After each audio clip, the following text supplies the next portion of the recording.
Have you shipped your PC with the graphics card installed in it? Or are you planning to move to another location with your PC and still have that graphics card inside? Imagine this. You pack your PC with a graphics card, and when you reach your destination, you unbox it, put it all together, and turn it on. You're welcomed with a black screen, and you wonder what just happened. It was working before, and now it's not. Well, in this video, we will look at what happens if you leave your graphics card inside your PC during shipping. We will also look at what damage it can cause specific to the GPU we have in for repair. And most importantly, can we fix it?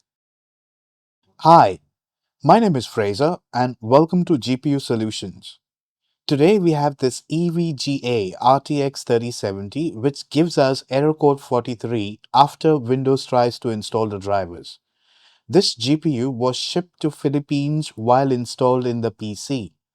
After it reached its destination, when the owner tried to boot up the PC, it had a black screen and then it gave an error code 43. Have you ever experienced similar issues with your GPU? Let me know in the comments below. In this video, I will run maths to find out the faulty memory. What's maths, if you may ask? It's a program used to identify faulty memories on NVIDIA GPUs. So, will I be able to fix it? Let's find out. I installed the GPU on my test bench and ran maths. Maths did its colorful things and said that the memory has failed. So I opened the autorun report and found that the failed memory showing as B1. On NVIDIA GPUs, memories are grouped in channels like A, B, C, etc. Each channel has two banks, bank 0 and bank 1. So in case of this GPU, our faulty memory is showing as B1. Let's disassemble this GPU and find out if we can fix this card.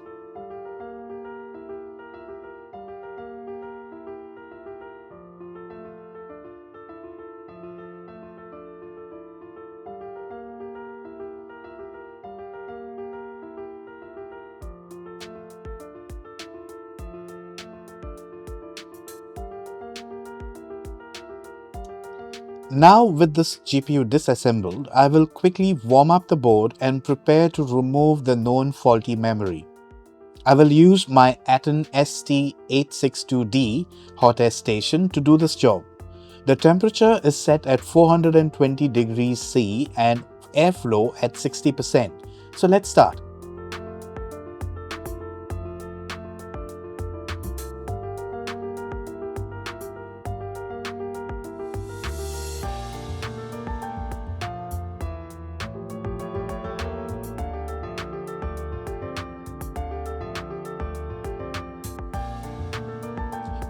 Well, you can see that this memory has lost one of its pads. Could this be the reason that it's giving us an error? Let's continue. So to install a new memory, I will have to clean the pads on the board which has the unleaded solder on it. To make the cleaning job easier, I will remove the excess solder from the board and mix it with leaded solder so it's easier for me to wick it all up. After cleaning the pads with isopropyl alcohol, you can see the pads look nice and shiny. Now that's just one part of the job. I will have to test and check if all the data lines in this memory slot are making contact with the GPU core. To test the data lines, I will use the multimeter in diode mode. So with all data lines intact, it's now time to install new memory. To do that, I will apply some flux on the board so that it aids in soldering and prevents oxidation when heat is applied. I position the new memory so that the balls underneath the memory align with the pads on the board. Now, you may be wondering how I know that the pads are aligned with the solder balls. Well, the magic answer is I don't. I just pray to the Almighty in a hope that it all falls in place. Just kidding. But practice and experience helps you to get it right every time. So with the new memory installed, it's now time for the board to cool down a bit before we test the resistance. With the board cooled, I tested the resistance and it's in the acceptable range of about 30 ohms. It's now time to run maths again and check if we get a pass. Will we? I installed the GPU on the test bench and ran maths. It did its colorful thing again and said all memories have passed. But hold on. Will the error code 43 go away? Let's find out after we assemble the GPU. Before we assembled the GPU, I used my magic cloth to clean the flux mess that I left behind. To aid in the process, I use isopropyl alcohol 99%. I also cleaned the old thermal paste on the cooler and put new thermal pads on the memory. Applied some fresh new thermal paste and assembled the GPU.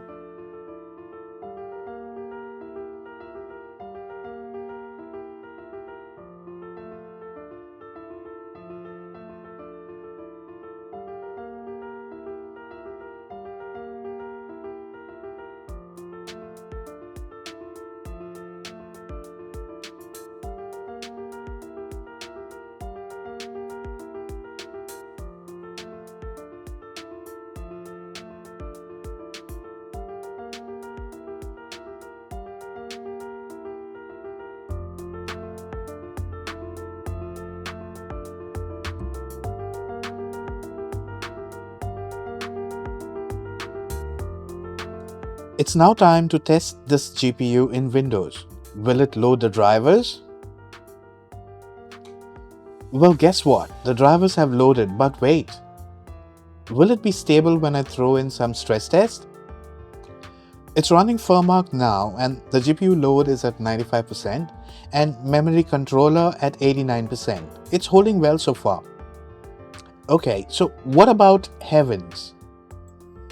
The GPU and memory clocks look stable and boosting as intended. So let's try Speedway and check if that works good.